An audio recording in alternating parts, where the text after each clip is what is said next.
Upon logging into the time system, you will land on a home screen. Your home screen as an employee contains three widgets: the clock widget, the accrual balance widget, and the My Schedule Time Off widget.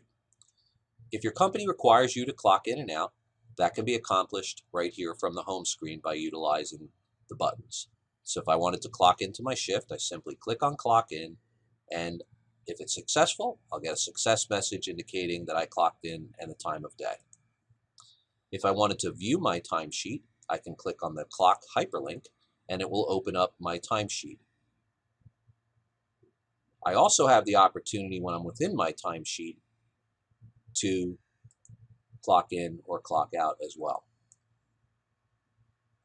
In the column header, you'll see this downward facing arrow, which is called a chevron. If I were to click on that chevron, it would collapse all the rows so that I just see summary data of the total number of hours. So these are the actual number of hours I worked, and these are the calculated total. In this case, I'm supposed to work 7 to 3:30 with a half-hour unpaid lunch, and that's why the difference between my hours is 8.5 to 8. If I go to any particular day and I want to see the information, I can click the chevron for that one particular row, and now I can see that I punched in at 11:40 a.m. If I'd like to see all the detail, I can click the chevron again in the column header, and that will open up all the details on every day that I clocked in and out. So on Monday the 29th, 7 to 3:30, Tuesday, 7 to 3:30.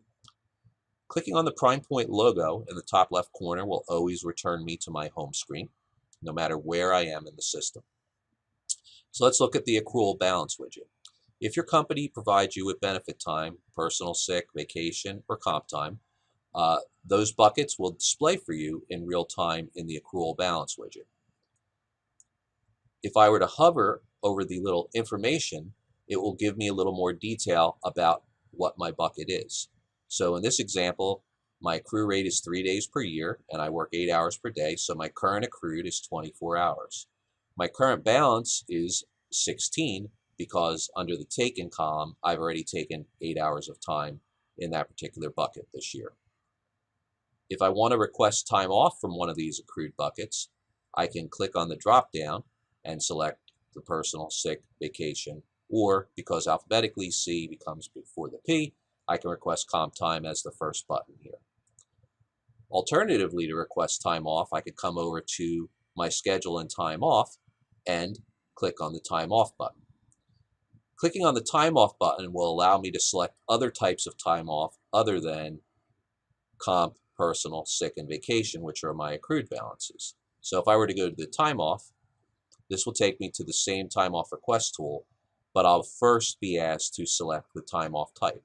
So in addition to comp time, personal, sick, and vacation, your organization may allow other things like bereavement or jury duty or FMLA.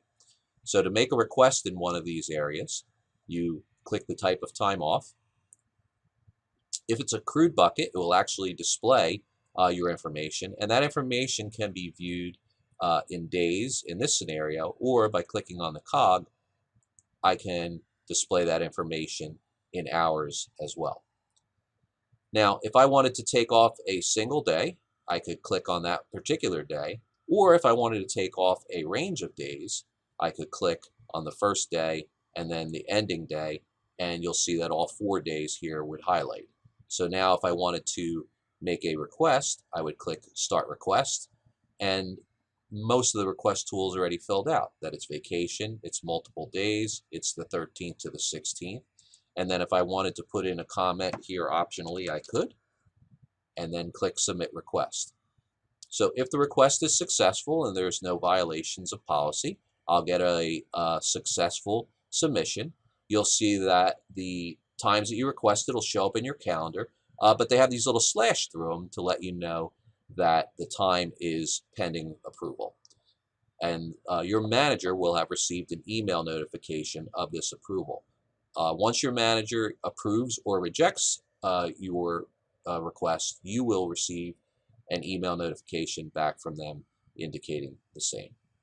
There are other types of requests that you can make. So for example, if I were to pick Friday the 17th, and I were to choose, say, jury duty,